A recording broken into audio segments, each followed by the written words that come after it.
Bom dia, Shalom, que a graça de Jesus esteja sobre você. Aqui seu amigo João Almeida entrando para os nossos 5 minutos com Deus. Hoje nós estamos encerrando o Sermão do Monte. Oh, que pena, mas vamos ter o início abençoado a partir de amanhã. Não, amanhã é sábado, então nós só iniciaremos na segunda-feira, porque o devocional é de segunda a sexta, tá bom? Então nós iniciaremos com Provérbios. Vamos ler o livro de Provérbios, separar alguns versículos importantíssimos, e aí vamos fazer o nosso devocional. É um livro rico, eu amo Provérbios, usei durante muito tempo no meu devocional com os meus filhos, e vamos usar aqui para nossos 5 minutos com Deus. Encerrando aqui o Sermão do Monte, quero ler os últimos versículos do capítulo 7, 28, 29 versículos. E aconteceu, concluindo Jesus esse discurso, a multidão se admirou da sua doutrina. Sabe por quê? Porque ele ensinava como quem tem autoridade e não como os escribas. Olha só que interessante.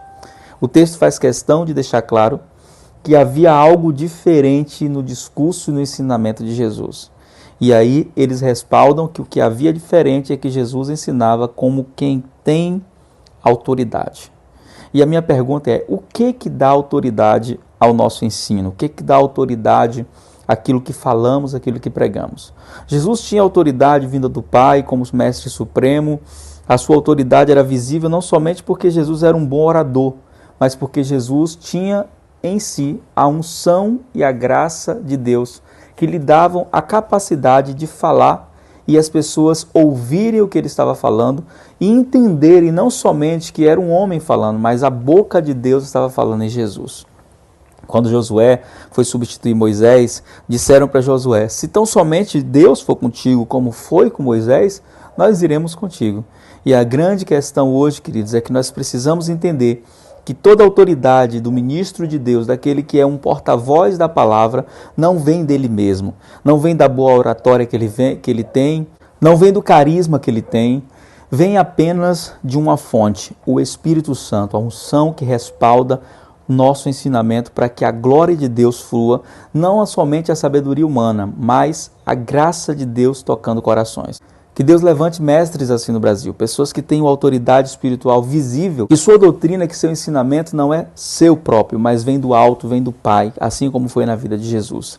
Mestres assim, eles não somente testemunham de Jesus, mas eles são a testemunha de que Jesus pode mudar uma vida, pode transformar uma pessoa por meio do ensinamento verdadeiro. Então nós vemos aqui a multidão testificando a respeito do ensino de Jesus. Eles ficaram impactados, eles ficaram impressionados. O Sermão do Monte é considerado o maior sermão já pregado até hoje, nenhum outro é igual a ele. Mahatma Gandhi, que era hindu, dizia que se todos os livros da terra se perdessem e restasse apenas o trecho do Sermão da Montanha, que a terra não tinha perdido absolutamente nada. E é verdade. Eu quero orientar você a reler esse texto nesse final de devocional dos 5 minutos com Deus. Você lê do capítulo 5 até o 7 e você vai anotando ali, riscando na sua Bíblia, marcando, se você usa uma Bíblia digital, quais as partes do sermão que mais te desafiam, quais as partes que mais te confrontam, quais as partes que você já consegue viver. Você vai perceber que o Sermão do Monte é a legislação do reino de Deus. E os filhos de Deus que querem viver o reino têm que entender que existe um conjunto de leis que Jesus libera ali.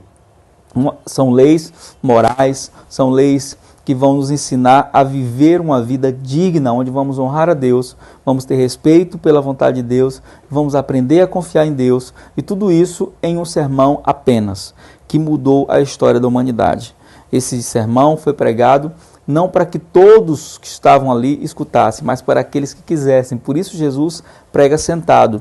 Capítulo 5, versículo 1 diz que ele sentou e os seus discípulos se achegaram a ele. Você é discípulo de Jesus, então se achegue a ele. Releia o sermão.